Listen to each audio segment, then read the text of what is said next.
If you're sick of feeling stuck and want more clarity and clear direction, here's how to get started with journal writing with my PI theory. This is especially for my 31 days of journal writing series, plus I have a gift, so make sure you stay to the very end. PI stands for purpose, intention, and experience. And this is how I get started with my journal writing. So let me give you a couple of examples. Let's say for a journal writing session, the purpose of it would be to process feelings. This would most likely be when big feelings have arose in my life. So my intention behind it would be to approach it with compassion and grace. And then I talk about what experience I want to have. So this will be about investigating where the root cause of this particular feeling would come from so that I can process it.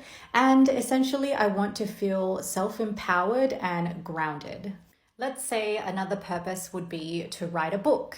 More specifically, write draft 1 of chapter 1 of my book. Then I would go into asking myself why, and the main reason why is to share my message. So then my intention would be to be open to receptivity, to quieten the mind and have a clear channel to translate the messages that I receive. And so the experience I want to have is to tune more into intuitive guidance and surrender. There have been moments of surrender that I've experienced in the past, and I remember what it feels like, and I want to feel that same sense of connectivity and trust in my writing experience.